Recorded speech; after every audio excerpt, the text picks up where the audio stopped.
Hi everybody and welcome to Biofilm Minutes, a video series by Alve. This is Manuel Anselmo, R&D scientist at Alve, where we deal with biofilm monitoring technologies. In today's episode, we will run down some of the most common biocides, chemical products employed in industrial cleaning and sanitation treatments. In particular, we will have a look at chlorine-based, oxygen-based, and non-oxidizing biocides. While for all of these, we will briefly discuss some of their features, such as their effectiveness against free-floating bacteria and, of course, biofilm. The use of chlorine for water disinfection dates back to more than 1 century ago. This water-soluble gas hydrolyzes to yield hypochlorous acid, an effective biocidal product. Depending on pH, the distribution ratio between hypochlorous acid and its conjugated base, hypochlorite, varies.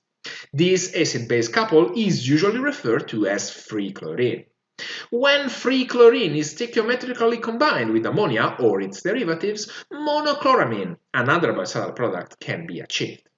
If the correct stoichiometry is disrespected though, toxic D-3-chloramines of very low biocidal power are achieved instead.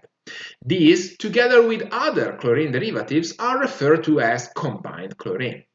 The sum of free and combined chlorine leads to total chlorine. Last but not least is chlorine dioxide, a water-soluble gas which makes a formidable biocidal product. Indeed, together with cheaper sodium hypochlorite, this is among the most widely employed biocides in industrial applications such as cooling waters, filtration and desalination, power production, oil and gas, and many others.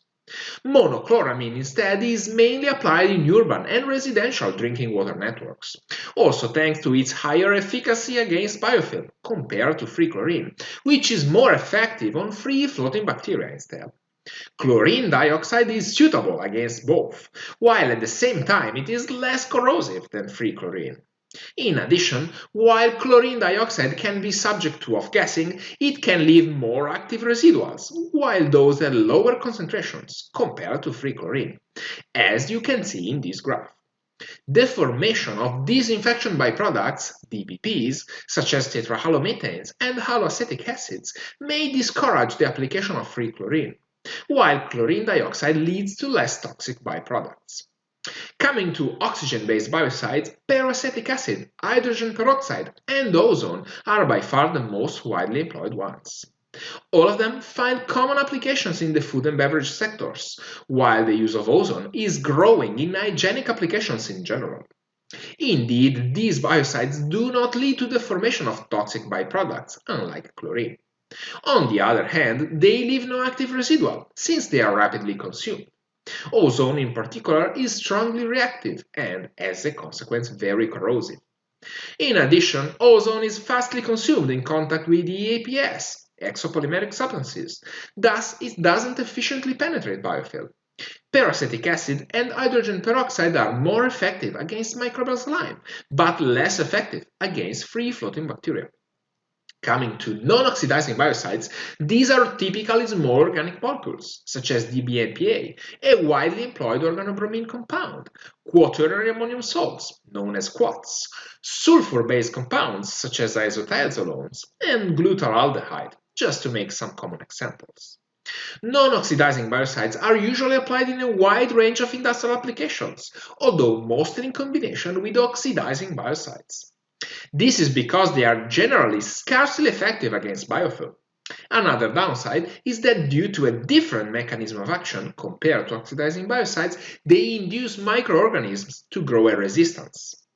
On the other hand, these non-oxidizing biocides are very stable and leave a long-lasting residual in water.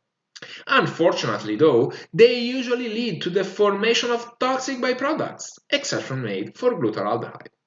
If you'd like to read more about biocides and their application to prevent biofilm growth, just follow the link indicated at the top right corner of this slide to read our full white paper.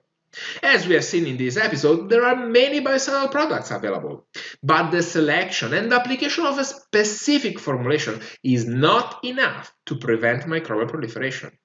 Visit our website, browse our contents, or drop us an email to find out how online, real-time biofilm monitoring represents the best approach to optimize cleaning and sanitation treatment efficacy.